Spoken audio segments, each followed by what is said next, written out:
हंस के हंसे मोर जाल माँ। तोला नहीं छोड़ो रानी, हंस के हंसे मोर जाल माँ। अनकनी जन करना टूरी, अनकनी जन करना टूरी, पगला हो गए हो तुर चाल माँ। तोला नहीं छोड़ो रानी, हंस के हंसे मोर जाल माँ। तोला नहीं छोड़ो रानी, हंस के हंसे मोर जाल माँ। कतको माया कर बेरे राजा, नहीं फसाओ तोरे जाल माँ। कतको माया कर बेरे राजा, नहीं फसाओ तोरे जाल माँ।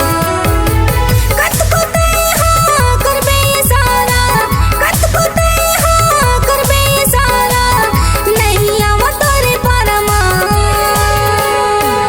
कतको माया कर बेरे राजा, नहीं फसाओ तोरे जाल माँ। कतको माया कर बेरे राजा, नहीं फसाओ तोरे जाल माँ।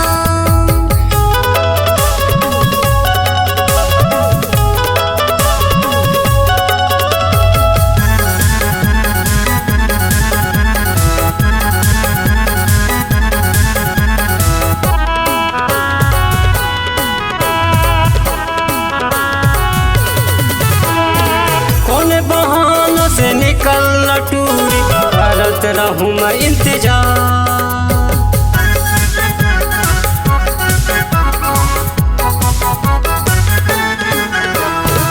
पिंडोरी मंडल के शहर घुमाऊं, कर ले मोर सिकरा। तोला नहीं छोड़ो रानी, हंस के हंसे मोर जाल माँ।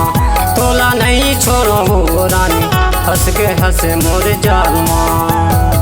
अनकनी जन करना टूरी, अनकनी जन करना टूरी, पगला हो गए हो तुर चाल माँ।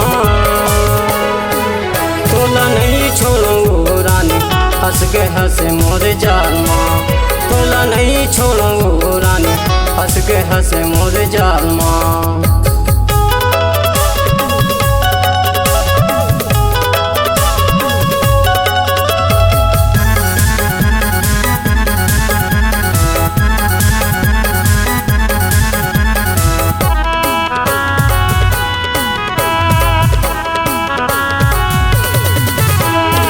मेरा लुका के निकल हो गई हो, दाई दादा छन जाने।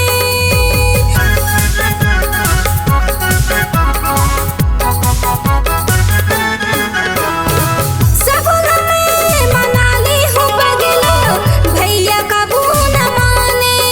कतको माया कर बेरे राजा, नहीं फसाओ तोरे जाल माँ। कतको माया कर बेरे राजा, नहीं फसाओ तोरे जाल माँ। कतको तय हाँ करबे सारा, कतको तय हाँ करबे सारा, नहीं आवा तोरे पार माँ। कतको माया कर बेरे राजा, नहीं फसाओ तोरे जाल माँ। कतको माया कर बेरे राजा, नहीं फसाओ तोरे जाल माँ।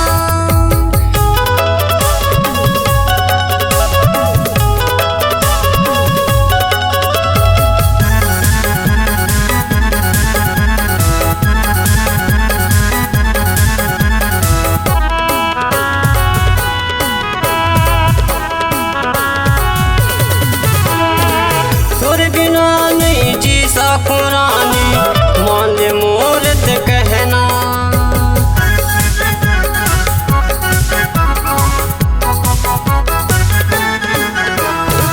जिंदगी हाँ मन प्रेम के बंधना, पहना हूँ तोला गहना। तोला नहीं छोड़ो रानी, हंस के हंसे मोर जाल माँ। तोला नहीं छोड़ो रानी, हंस के हंसे मोर जाल माँ। अनकनी जन करना टूरी, अनकनी जन करना टूरी, पगला हो गए हो तुर चाल माँ। तोला नहीं छोड़ो रानी, हंस के हंसे मोर जाल माँ। तोला नहीं छोड़ो रानी, हंस के हंसे मोर जाल माँ। कतको माया कर बेरे राजा, नहीं फसाओ तोरे जाल माँ। तोला नहीं छोड़ो रानी, हंस के हंसे मोर जाल माँ।